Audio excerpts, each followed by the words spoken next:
میری ماں پکارتے ہوئے اور دوڑ لگاتے ہوئے ان کے قریب پہنچے، پھر سر سے وہ چادر اتار کر نیچے زمین پر بچھا دی جسے میں اور آپ کائنات کا قیمتی اثاثہ سمجھتے ہیں۔ اپنی والدہ کو اس چادر کے اوپر بٹھایا، کان لگا کر ان کی ساری باتیں سنی اور ان کے سارے دکھڑے حل کر دیے۔ یہ ہے شریعت، یہ ہے سیرت جو حضور لے کر آئے۔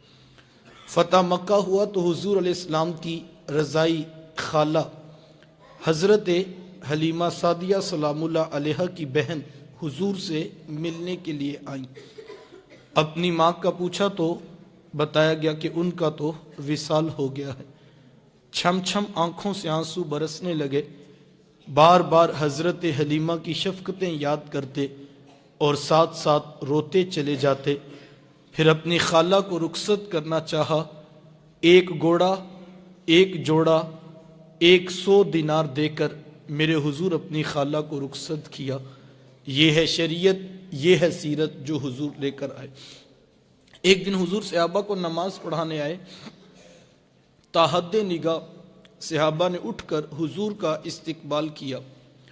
محبتوں برا یہ ہجوم عاشقاں دیکھا تو چھم چھم آنکھوں میں آنسو برسنے لگے۔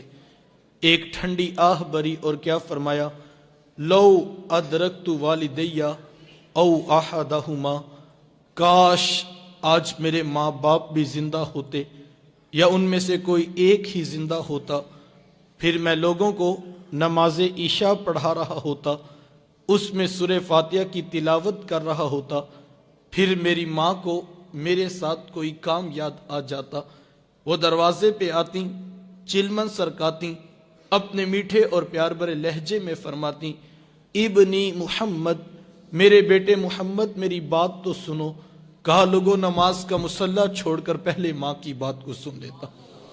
زمانے کو عملی طور پہ بتایا کہ ماں باپ کتنے معتبر ہوتے، ماں باپ کیا ہوتے ہیں، یہ زمانے کو میرے حضور نے بتلایا۔ حضور تشریف فرماتے، صحابہ بیٹھے تھے، ایک نوجوان حاضر خدمت ہوا، آ کر عرض کرتا ہے حضور میں جہاد پہ جانا چاہتا ہوں۔ میرے آقا پوچھتے ہیں احی والداکا، کیا تیرے ماں باپ زندہ ہیں؟ قال نعم، جی حضور زندہ ہیں۔ قال ففیہما فجاہد، فرمایا جاؤ ان کی خدمت کرو، یہ تمہارا جہاد ہے۔ ماں تڑپ رہی ہو، بیٹا جہادی تنظیم کے ساتھ جہاد کرتا پھرے، اللہ کی قسم عرش کا رحمان ناراض۔ باپ کو ضرورت ہے بیٹے کی اور بیٹا تبلیغی گشت پہ نکلا ہوا ہے، اللہ کی قسم عرش کا رحمان ناراض۔ ماں باپ بیماری میں گرے ہیں، وہ فالج میں مبتلا ہیں، اور بیٹے پیر کی چوکھٹ پہ جھاڑو دیتے پھرتے ہیں، اللہ کی قسم عرش کا رحمان ناراض۔ یہ آج کے 2 نمبر اور ڈبے پیر تو حیثیت کیا رکھتے ہیں؟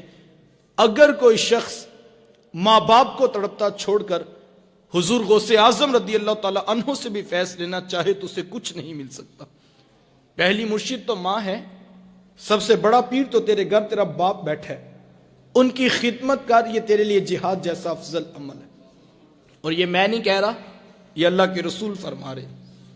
لیکن آج ہم معاشرے کا محاسبہ تو کریں، کوئی تحریک کے پیچھے بھاگ رہا ہے، کوئی تنظیم کے پیچھے بھاگ رہا ہے، کوئی انقلاب میں حصہ ڈالنے جا رہا ہے، کوئی پیر کی چوکھٹ مل کے بیٹھا ہے، کوئی دوستوں کی ٹولیوں کو آباد کرنا زندگی کا مشن سمجھتا ہے۔ اگر تو ماں باپ اجازت دیتے ہیں، دیگر بھائی ان کی خدمت کے لیے موجود ہیں تو یہ ایک الگ بات ہے، ورنہ ماں باپ کو تڑپتا چھوڑ جائے اور یہ خیال کرتا پھرے کہ میرے لیڈر سے مجھے کچھ ملے گا، تو کسی چوکھٹ سے کچھ نہیں ملے گا۔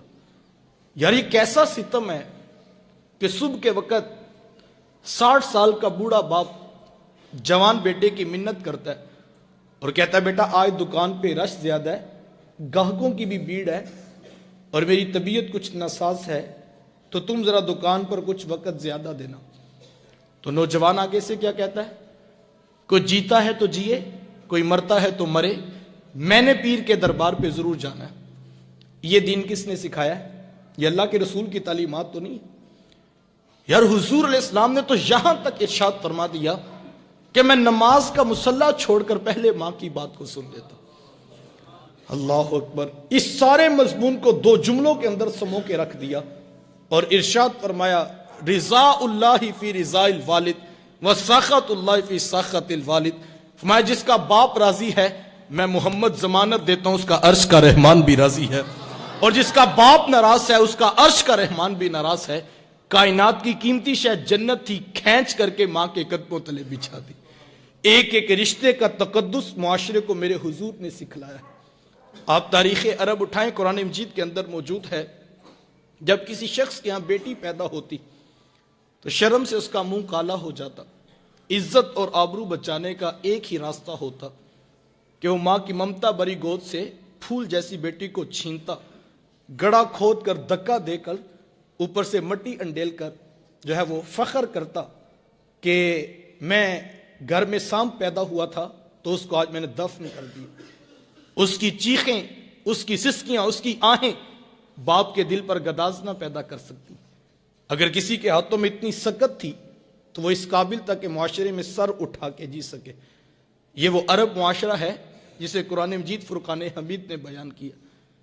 جب بیٹیوں کو زندہ درگور کیا جا رہا تھا، بہنوں کو ذبح کیا جا رہا تھا، اس دور میں میرے حضور کلمہ حق بلند کیا، اور حضور میں بیٹیوں کو ذبح کرنے والوں سن لو، فاطمہ تو بدعۃ منی، میری فاطمہ تو میرے جگر کا ٹکڑا ہے۔ یہ کلمہ محبت بھی ہے اور یہ کلمہ جہاد بھی ہے۔ آج میں اور آپ اپنی بہن یا بیٹی کے لیے کوئی پیار بری بات کہیں تو یہ بہت بڑی بات نہیں ہے کہ اس معاشرے میں بیٹی کی عزت ہے، بہن کا وقار ہے۔ یوں ہی تو نہیں بوڑھا باپ جھکی ہوئی کمر پر بوریاں لاد لاد کے مزدوری کر رہا ہے کہ میں نے اپنی بہن کے، اپنی بیٹی کے ہاتھ پیلے کرنے ہیں۔ جوان سال بائی فیکٹری میں اوور ٹائم لگا رہا ہے، یونیورسٹی کے بعد 3 ٹیوشنیں پڑھا رہا ہے، جہیز کی ایک ایک چیز خرید کر وقت نکال کر اس کو اہم ذمہ داری سمجھ رہا ہے۔ یار یہ باپ تو ذبح کرتا تھا، یہ بھائی تو زندہ درگور کرتا تھا، ان کے سینے میں اتنا پیار کس نے بھر دیا؟ ماں باپ جب بیٹی کو رخصت کر رہے ہوتے ہیں ان کی آنکھوں میں پھوٹ پھوٹ کے آنسو بھر رہے ہوتے ہیں، بھائی غش کھا کے نیچے گر رہے ہوتے ہیں کہ ہم سے بہن کی جدائی کا منظر نہیں دیکھا جاتا۔ یار یہ تو ذبح کرتے تھے، یہ تو زندہ درگور کر دیتے تھے، ان کے سینے میں اتنا کوٹ کوٹ کر پیار کس نے بھر دیا؟ جواب ایک ہی ملے گا، یہ فیض ہے آمینہ کے لال کا، جنہوں نے کٹتی بچیوں کو عزت کی دہلیز پہ کھڑا کر دیا۔ حضور علیہ السلام نے ایک دن گھر تشریف لائے تو ام المومنین حضرت عائشہ صدیقہ رضی اللہ تعالیٰ عنہ عرض کرتی ہیں کہ حضور آج بڑا عجیب ماجرا ہوا۔ تو حضور میں عائشہ آج کیا ہوا؟ عرض کی حضور ایک حبشیہ نیاد عورت آئی اور اس نے آ کر دروازے پہ صدا لگائی۔ میں نے گھر میں تلاش کیا کہ سائل کو دینے کے لیے کچھ مل جائے، تو تلاش بسیار کے بعد مجھے ایک خوش کھجور ملی تو میں نے وہی اس کو صدقہ کر دیا کہ نبی کی چوکھٹ ہے اور سائل خالی نہ پلٹے۔ حضور اس نے اس کھجور کو 2 حصوں میں توڑا اور ایک دائیں جانب والی بیٹی کے منہ میں ڈال دیا اور ایک بائیں جانب والی بیٹی کے منہ میں ڈال دیا۔ حضور اس کو خود بھی بھوک لگی تھی، اس کا پیٹ کمر سے لگا تھا، لیکن اس نے خود کچھ نہیں کھایا اور سب کچھ اپنی بیٹیوں کو کھلا دیا۔ یہ کہتے کہتے ام المومنین آپ دیدہ ہو گئیں، آنکھوں سے آنسو ٹپکنے لگے۔ تو حضور میں اے عائشہ سنو، اگر کل قیامت کے دن ان بچیوں کی ماں کو جہنم میں جانے کا حکم ہو گیا تو یہ بیٹیاں درمیان میں آڑ بن کے کھڑی ہو جائیں گی، مالک ہم تو اپنی ماں کو جہنم میں نہیں جانے دیں گی، اللہ ان بچیوں کی سفارش قبول کر کے ان کی ماں کو جنت کی راحت عطا کر دیں گے۔ کہاں بیٹیاں باعث شرم سمجھی جاتی تھیں اور کہاں دخول جنت کا سبب قرار پائیں۔ بہنیں کیا ہوتی ہیں یہ زمانے کو میرے حضور نے بتلایا۔ آپ جانتے ہیں حضور کا نہ کوئی سکا بھائی تھا اور نہ کوئی سکی بہن تھی۔ میرے حضور در یتیم ہیں، سینہ صدف میں اکیلے پرورش پانے والے موتی کو در یتیم کہا جاتا ہے۔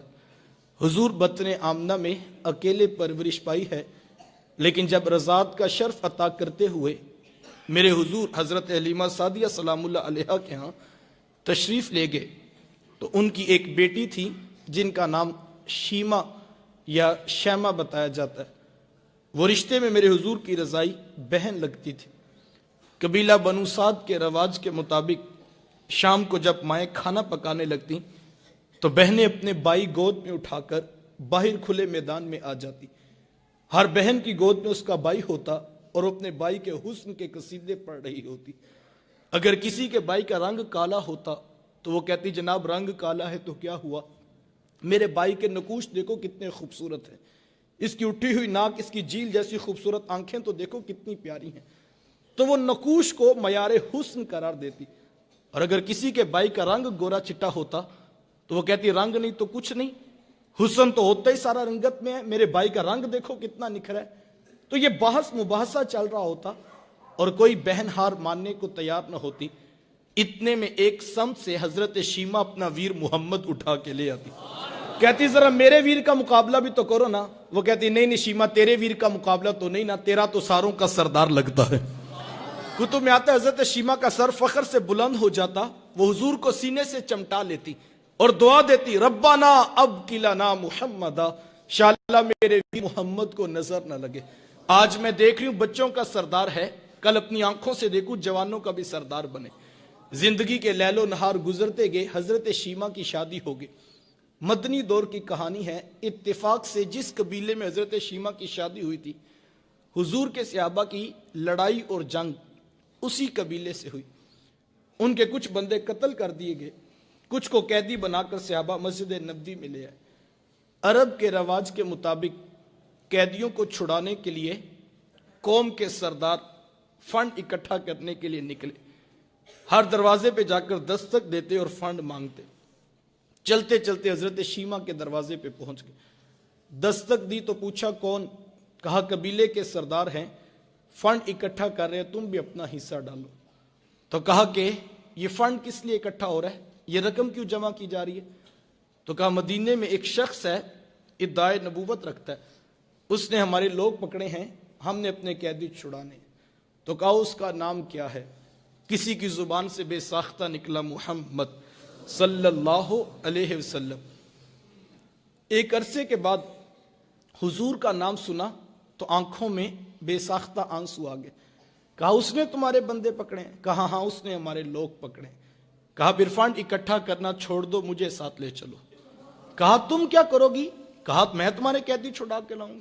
کہا تم اسے جانتی ہو؟ کہا ہاں تمہیں نہیں پتا، وہ میرا بچپن کا ویر لگتا ہے، وہ میرا بھائی لگتا ہے، میں تمہارے قیدی چھڑا کے لاؤں گی۔ حضرت شیما قبیلے کے سرداروں کو ساتھ لیا، حضور کے خیمہ نوری کی طرف سفر شروع کیا۔ یہ وہ وقت تھا جب ادب کی آیتیں نازل ہو چکی تھی، خبردار میرے رسول کی آواز سے آواز بھی اونچی نہ کرنا، ورنہ زندگی کی ساری کمائی غارت کر کے رکھ دوں۔ میرے محبوب کی چوکھٹ پہ آنا چاہتے یوں ہی اٹھ کے نہ آ جاؤ، بلکہ پہلے گھر جاؤ، کوئی چیز لو، پھر بازار میں آؤ، کوئی فقیر تلاش کرو، اس کو صدقہ کرو، پھر میرے محبوب کی چوکھٹ پہ آؤ، تمہیں پتہ لگے تم کس عظیم بارگاہ میں حاضری کے لیے جا رہے ہو۔ صحابہ ننگی تلواروں سے در حبیب پہ پہرا دے رہے تھے۔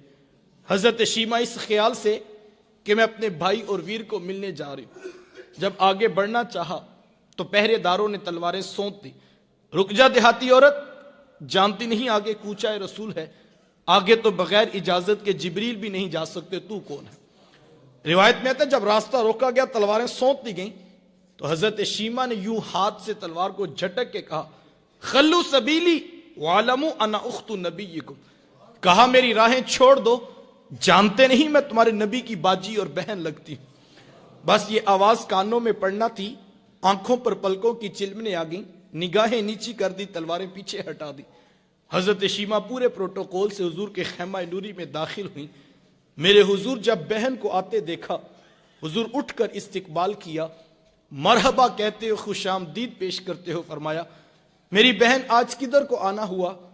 عرض کی حضور آپ کے بندوں نے ہمارے کچھ لوگ پکڑے ہیں، میں ان قیدیوں کو چھڑانے کے لیے آئی ہوں۔ حضور فرمایا میری بہن، تو نے آنے کی زحمت کیوں گوارا کی؟ تو گھر بیٹھے پیغام بیچ دیتی، میں محمد تیرے کہنے پہ ساروں کو چھوڑ دیتا۔ زمانے کو عملی طور پہ بتایا کہ بہن کا دروازے پہ آ جانا کتنا معتبر ہوا کرتا ہے۔ پھر چند جوڑے، کچھ گھوڑے، بہت سارا ساز و سامان جمع کیا اور بہن کو رخصت کرنے کے لیے حضور دروازے پہ تشریف فرما ہوئے۔ صحابہ نگاہیں نیچی کیے حضور کے ادب میں کھڑے تھے، تو حضور میں صحابہ جب بھی قیدی چھوڑا کرتا ہوں پہلے تم سے مشاورت ضرور کیا کرتا ہوں، آج پہلا موقع ہے، قیدی بھی چھوڑ رہا ہوں اور میں نے مشورہ بھی نہیں کیا ہے۔ عرض کی اے بندہ نواز، آپ مالک کل کائنات ہیں، آپ جو چاہیں کریں، ہم کون ہوتے ہیں درمیان میں مشورہ دینے والے؟ لیکن حضور اتنا تو بتائیے آج کون سی خاص بات تھی کہ آپ نے مشورہ کرنا بھی ضروری نہیں سمجھا ہے؟ سنو بھائیو، اللہ کے رسول نے کیا ارشاد فرمایا، حضور میں صحابہ آج میرے دروازے پہ میری بہن آ گئی تھی، اور جب بہنیں دروازے پہ آ جائیں اللہ کا رسول انہیں خالی نہیں موڑا کرتا۔ آج میں بھی بہن کا رشتہ رکھتا ہوں، آپ بھی بہن کا رشتہ رکھتے ہیں۔ ہم کتنی عزت اپنی بہنوں کو دینے کا مزاج رکھتے ہیں۔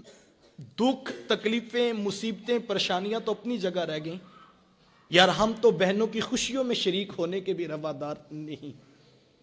60 سال کی بوڑھی بہن یوں اپنے بوڑھے ہاتھ جوڑ کر رات 12 بجے کے قریب اپنے بھائی کے پاؤں پکڑ کر معافی مانگ رہی تھی اور کہتی تھی بھائی ساری غلطیاں میری ہیں، سارے گناہ میرے ہیں، میں اعتراف کرتی ہوں، لیکن صبح میرے بیٹے کی بارات جانی ہے، تم جو ہے وہ بارات میں شریک ہو جاؤ۔ اگر تم نہیں آؤ گے تو میں معاشرے کو کیا منہ دکھاؤں گی کہ میں کتنی بے براتی ہوں کہ میرے بھائی بھی میرے ساتھ نہیں کھڑے ہیں۔ وہ بوڑھے ہاتھ جوڑ جوڑ کر یوں معافیاں مانگتی تھی، اور بھائی بڑک مار کے کہتا کہ میری بہنیں مر گئی ہیں، مجھے کسی بہن کی کوئی ضرورت نہیں ہے۔ اس کے جوان بھائی ساتھ بیٹے پاس کھڑے ہیں اور وہ کہتے ماں کوئی آتا ہے تو ٹھیک ہے، کوئی نہیں آتا تو کوئی پرواہ نہیں، ہمیں کوئی فرق نہیں پڑتا، ہماری بارات صبح دھوم دھام سے جائے گی۔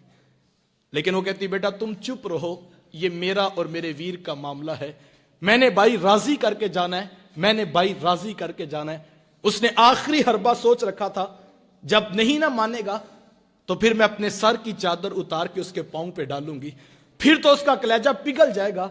لیکن اس کا آخری حربہ بھی کام نہ آیا، پھر وہ سر کی چادر اتار کر پاؤں کے ساتھ رگڑتی رہی، لیکن بھائی کا کلیجہ نرم نہیں پڑتا تھا۔ پھر کتنے بوجھل قدموں سے اس نے بھائی کی دہلیز کو چھوڑا، یہ وہ بہن ہی جانتی ہوگی۔ آج ہم خوشیوں میں شریک ہونے کے بھی روادار نہیں رہے۔ میں نے کل چہلم کی روٹی پر جو ہے وہ بھائیوں کو لڑتے دیکھا ہے۔ ایک کہتا تھا کہ یہ میری بہن لگتی تھی، روٹی میں نے پکانی ہے، تو دوسرا کہتا تھا نہیں یہ میری بہن لگتی تھی، میں نے کھانا پکانا ہے۔ صاحب مرنے کے بعد تو برادری کو دکھانے کے لیے روٹی پہ لڑ رہے ہو، زندہ بہنوں کی قدر کیوں نہیں کرتے ہو؟ کسی سے پوچھے جناب 4 سال ہو گئے بہن سے ناراضگی ہے، وجہ کیا ہے؟ تو وہ کہتا ہے جناب رشتہ کرتے وقت بہن نے میرے سے پوچھا نہیں تھا۔ صاحب کون سسرال میں کہتا ہے جا کے میکے سے پوچھ کے ہم پتر ویانے لگے ہیں تمہاری کیا رائے ہے؟ کون یہ بتاتا ہے، کون یہ اختیار دیتا ہے؟ یہ بہنیں ہوتی ہیں جو سسرال کی گالیاں بھی سنتی ہیں اور بھائیوں کو بتاتی ہیں ہم بڑی سوکھی ہیں اپنے گھر میں، تم اپنا اتحاد قائم رکھو، تم آپس میں بس ماں کا گھر باپ کی چوکھٹ آباد رہنی چاہیے، ہم اپنی جاگیر کا حصہ بھی چھوڑتی ہیں، ہم تھوڑے میں گزارا کر لیں گی، لیکن جو ہے وہ تم اپنی ماں کا گھر اور میرے باپ کا گھر آباد رکھنا۔ لیکن بھائی اتنا کچھ کرنے کا بھی رویدار نہیں رہے ہیں۔ بہنوں کو عزت میرے حضور نے دی ہے۔ جب بیٹی ذبح کی جا رہی تھی، بہنیں زندہ درگور کی جا رہی تھی، ماں کو منڈیوں میں بیچا جا رہا تھا، اس دور میں بیوی کی کیا حیثیت ہوگی؟ جبکہ آج کے تہذیب یافتہ دور میں بھی کچھ لوگ بیوی کو پاؤں کا جوتا خیال کرتے ہیں۔ میرے حضور ازواج مطہرات کے ساتھ جو محبتوں بری داستانیں رقم کی ہیں، معاشرہ ان کی مثال نہیں لا سکتا ہے۔ کسی کو حضور حمیرہ کہہ کے پکارتے ہیں، کسی کے لیے بکری کا بچہ ذبح کرتے ہیں اور گوشت کے مختلف ٹکڑے ان کی سہیلیوں کے ہاں بیچتے ہیں۔ حضور کثرت سے حضرت خدیجہ الکبریٰ رضی اللہ تعالی عنہا کا ذکر کیا کرتے ہیں۔ سیدہ عائشہ صدیقہ رضی اللہ تعالیٰ عنہ فرماتی ہیں کہ میرا جو ان سے رشتہ تھا تو ایک دن مجھ سے نہ رہا گیا اور میری زبان سے بے ساختہ نکل گیا، حضور اللہ نے آپ کو بہتر ازواج عطا کر دی ہیں اور آپ ابھی تک اس بوڑھی عورت کا ذکر نہیں چھوڑتے ہیں۔ پھر حضور کے چہرے پہ جلال آ گیا اور حضور میں اے عائشہ مجھے خدیجہ کے بارے تکلیف نہ دو، جب پورے مکے نے میرا انکار کیا تھا ایک خدیجہ تھی جس نے میرا اقرار کیا تھا، میں اسے کیسے بھول سکتا ہوں؟ جب زمانہ میری مخالفت کرتا تھا، معاشرہ میرے خلاف کھڑا تھا، لیکن ایک خدیجہ تھی جو میری محبت کا دم برا کرتی تھی۔ ماتے پھر میں نے ہمیشہ محبتوں کا اظہار کیا اور یہی حضرت خدیجہ الکبریٰ رضی اللہ تعالی عنہا ہیں۔ جب ان کا وقت آخر قریب آیا تو سیدہ فاطمہ الزہرا رضی اللہ تعالیٰ عنہا کو بھیجا اور کہا بیٹا جاؤ جا کے حضور سے چادر رحمت مانگ لو۔ سیدہ حاضر خدمت ہوئیں اور آ کر عرض کی کہ میری والدہ چادر مانگ رہی ہیں۔ حضور نے چادر بھی اتار کر پیش کر دی اور ساتھ فرمایا بیٹا کہ ماں سے پوچھو یہ چادر کیا کرنی ہے۔ یہ کہتے کہتے حضور بھی ساتھ تشریف لے آئے اور حضور میں خدیجہ تو نے چادر کیا کرنی ہے؟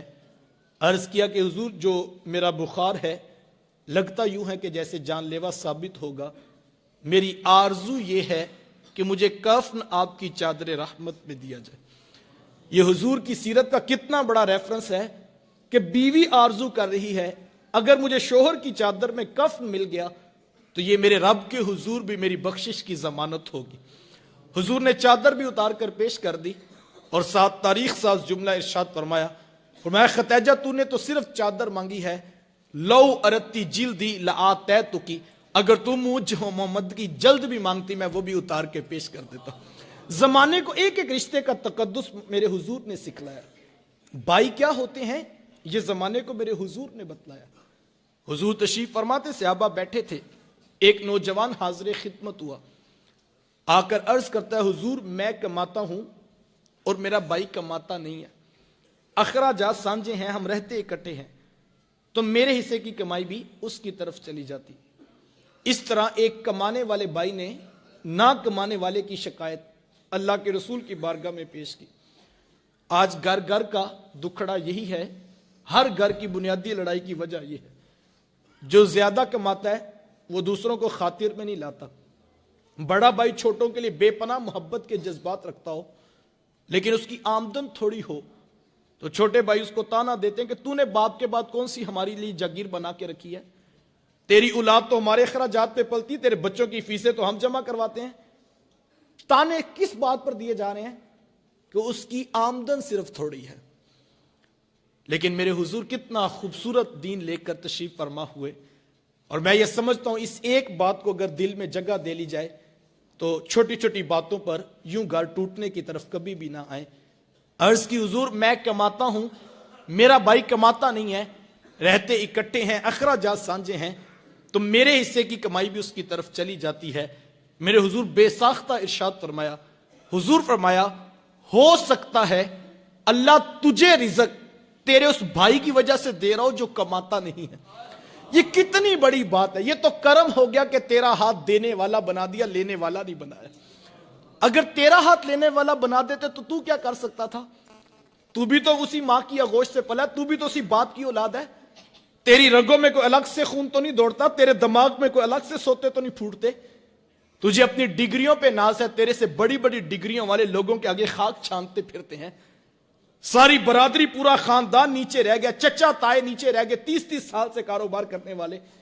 تیرا ستارہ اوجے سریا کی بلندیوں کو چھونے لگا. تجھے اس لیے اونچا تو نہیں کیا تھا کہ تو ایم پی ایم این اے کے ہاں عید کے گفٹ بیچتا پھرے، تو جو ہے وہ کلونی والوں کے ساتھ رشتہ داریاں جوڑتا پھرے، تو وزیر مشیر سے وزیر اعظم تک رسائیاں حاصل کرتا پھرے. تجھے اونچا اس لیے کیا تھا تو پلٹ کے پھر نیچے دیکھتا اور جو نیچے رہ گئے تھے ان کو کھڑا کرنے کا مزاج پیدا کرتا. وہ کسی دانشور نے کسی کروڑ پتی سے پوچھا تھا کہ جناب آپ کروڑ پتی کیسے بن گئے؟ تو اس نے بے ساختہ کہا میں نے اپنے نیچے والوں کو لاکھ پتی بنا دیا، قدرت نے مجھے کروڑ پتی بنا دی. جو نیچے محبتیں بانٹتا ہے اللہ اس کو اوپر سے رزق کی فراوانی عطا کرتا ہے. ہم سمجھتے ہیں کہ امیر کے ساتھ تعلق بنے گا تو پھر ہم اوپر جائیں گے. نہیں صاحب، اگر غریب بھائی کی قدر کرنے کا مزاج بنا لو تو یہ اتنا خوبصورت وظیفہ ہے کہ یہ رزق میں برکت کا سما کرتا ہے. حضور علیہ السلام سے صحابہ نے ایک دن پوچھا کہ حضور رزق میں برکت کا وظیفہ تو بتائیے. تو حضور فرمایا کہ تمہیں رزق میں اور عمر میں برکت کا وظیفہ نہ بتا دو. عرض کی حضور آپ ارشاد فرمائے ٹوٹے رشتوں کو جوڑا کرو، اللہ رزق میں بھی برکت دے گا، اللہ عمر میں بھی برکت دے گا. یہ برکت کا وظیفہ تھا، لیکن آج ہم اس سے کوسوں جو ہے وہ دور چلے گئے. ہر چیز کا حساب 2 + 2 4 نہیں ہوتا ہے. صحیح کچھ اخلاقیات بھی معاشرے کے اندر اس وقت جو ہے پھیلانے کی ضرورت ہے. اور میں یہ کہتا ہوں اگر اسلام کی تعلیمات کو بغور دیکھیں تو اسلام کا کیسا خوبصورت حسن ہے. یہ روایت آپ نے علماء سے سنی ہے کہ جو شخص 40 قدم کسی میت کو کندھا دے، کسی جنازے کے ساتھ چلے تو کندھے کے جدا ہونے سے پہلے اس کے صغیرہ گناہوں کو بخش دیا جاتا ہے. یار کس کے گناہ بخشے جا رہے ہیں؟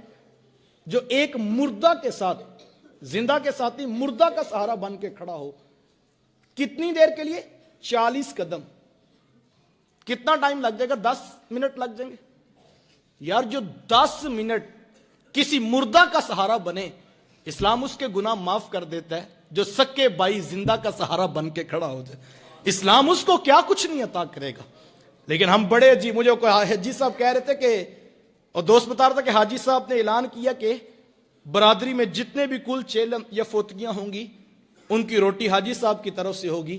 میں نے کہا بہت اچھی بات ہے, میں کسی کی نیت پہ فتویٰ نہیں دیتا, لیکن حاجی صاحب کو کہنا کہ مرنے کے بعد روٹی کا کیوں ٹھیکہ مالا ہے, کاش کے زندوں کی قدر کرنے کا مزاج پیدا کرتا. ہم بڑے عجیب لوگ ہیں, ہم قبروں پہ رو لیتے ہیں لیکن ہم زندہ لوگوں کی قدر کرنے کا مزاج نہیں رکھتے ہیں. زندہ لوگوں کی قدر کریں, پیار بانٹیں, محبت بانٹیں, الفت بانٹیں, رشتوں کا تقدس پامال نہ ہونے دیں, دھوکہ نہ دیں, جھوٹ نہ بولیں, فریب نہ بولیں. یہ ساری باتیں کیوں کی جائیں؟ یہ اخلاق حسنہ کو کیوں اپنایا جائے؟ اس لیے کہ اسلام اس کی تعلیمات دیتا ہے, مذہب اس بات کا حکم دیتا ہے, اخلاقیات اس بات کا تقاضا کرتے ہیں, عقل اس بات پر زور دیتی ہے کہ یہ خوبصورت اور اچھے اخلاق ہیں, ان کو اپنایا جائے. لیکن میں ایک بات سنا کر اپنی بات مکمل کرنا چاہوں گا, اور میں کہتا ہوں جتنے اچھے کام ہیں, جتنے اخلاق حسنہ ہیں, اگر ان میں اس نیت کو شامل کر لیا جائے تو یہ بہت بڑا کام ہے. ایک بابا جی تھے جو جوتے پالش کیا کرتے تھے, تو ایک نوجوان ان کے پاس بیٹھ گیا اور کہنے لگا کہ بابا جی ایک بات تو بتائیں. کہا بیٹا پوچھو کیا ہے؟ کہا یہ بتائیں کہ آپ کو رب کا قرب کیسے ملا؟ تو وہ درویش کہنے لگا کہ بیٹا مجھے تو یوں ہی جوتے پالش کرتے کرتے رب بھی مل گیا, اس کا رسول بھی مل گیا. تو کہا جی یہ بھی کوئی راستہ ہے اس کو پانے کا؟ لوگوں نے تو اتنی محنتیں کی, ریاضتیں کی, عبادات, مسلسل مجاہدے کرتے رہے, اور آپ کہتے ہیں کہ جوتے پالش کرنے سے رب مل جاتا ہے. تو وہ بابا جی کہنے لگے بیٹا وہ جو اصول قانون ضابطے ہیں نا وہ اپنی جگہ پہ ہے, میں ان کی نفی نہیں کرتا. تم نے پوچھا کہ آپ کو رب کیسے ملا, تو مجھے تو یوں ہی جوتے پالش کرتے کرتے اپنا رب بھی مل گیا, اپنا رسول بھی مل گیا. تو نوجوان کہنے لگا بابا جی اس راز سے پردہ تو اٹھائیں. تو جو بابا جی نے بات کہی وہ بڑی خوبصورت تھی. وہ بابا جی کہنے لگے بیٹا میں جب بھی کسی شخص کا جوتا پالش کیا کرتا تو اسے خوب ایمانداری, محنت, اخلاص سے اس کو خوب چمکا کے پالش کرتا, اس لیے کہ اس نے 2 آنے مجھے دینے ہوتے تھے.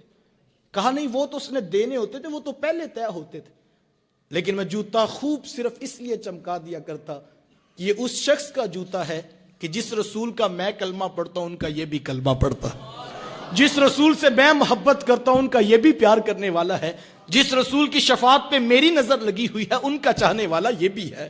میرے رب کو یہ میری ادا اتنی پسند آئی, اس نے اپنا قرب بھی عطا کر دی, اپنے محبوب کا قرب بھی عطا کر دی. حضور کی نسبت کا احترام پیدا کرنے کا مزاج پیدا کرے. ہم بڑے عجیب لوگ ہیں, کاش ہم اس بات کے اوپر کھڑے ہو جائیں. اور یہ اتنا خوبصورت وظیفہ ہے, میں سمجھتا ہوں یہ 1000 لوگ بیٹھے ہیں, آپ ہم سب نے صبح اٹھ کر اپنی دکانوں پہ بیٹھنا ہے. کوئی ڈاکٹر ہے, کوئی انجینئر ہے, کوئی ٹیلر ہے, کوئی ٹائر کو پنکچر لگانے والا, معاشرے کا ہم حصہ ہیں. میں کہتا ہوں اگر ہم یہ عہد کر لیں کہ جو ہماری دکان پہ صبح آ رہا ہے وہ کوئی پرایا نہیں, اس کے ہاتھوں میں بھی ان کا دامن ہے جن کی شفاعت پہ ہماری نگاہ لگی. اس کو دھوکہ نہ دو, اس کو جھوٹ نہ بولو, اس کو فریب نہ کرو, اسے پیار دو, محبت دو, الفت بانٹو, اس کے لیے آسانی کا راستہ کھولو. یہ اتنا خوبصورت وظیفہ ہے, یہ اتنا پیارا وظیفہ ہے کہ اس وظیفے کی اتنی برکت ہے, اتنی برکت ہے. اس کو ایک مرتبہ کر کے تو دیکھیں. میں کسی دکان پہ جاتا ہوں, ابھی موبائل دیکھ رہا تھا کہ اس شخص نے میرے موبائل پر حضرت کی فوٹو دیکھ لی, تو کہنے لگا جناب آپ ان کو جانتے ہیں؟ تو میں نے بھی فخر سے کہا جناب یہ میرے شیخ ہیں, میرے استاد ہیں. تو کہنے لگا جناب تشریف رکھیں نا, چائے پیجئے, باقی باتیں بعد میں ہوں گی.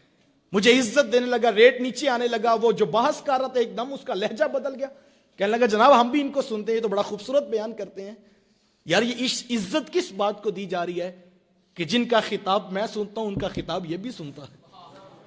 کوئی آ جائے جناب آپ کس سلسلے سے بیعت ہے, میں جناب نقشبندی ہوں, بڑی اچھی بات ہے جناب, ہم بھی وہاں پر بیعت ہیں, ہم گولڈا شریف بیعت ہیں, ہم سیال شریف بیعت ہیں. یہ ساری نسبتیں بہت اچھی, یہ بڑی خوبصورت, بڑی بابرکت ہیں. لیکن یار کوئی آ جائے اس کے پاس بیعت کا رنگ نہ بھی ہو, اس کے پاس گنبد خضرا کے مکیں کی بیعت ہو, اس کی عزت کرنی چاہیے یا کہ نہیں کرنی چاہیے؟ اور میں کہتا ہوں جو اس بات پہ محبتیں بانٹے پھر تو رب فرشتوں کی بھی ڈیوٹیاں لگاتا ہوگا نا کہ گاہکوں کا رخ اس دکان پہ موڑ دو.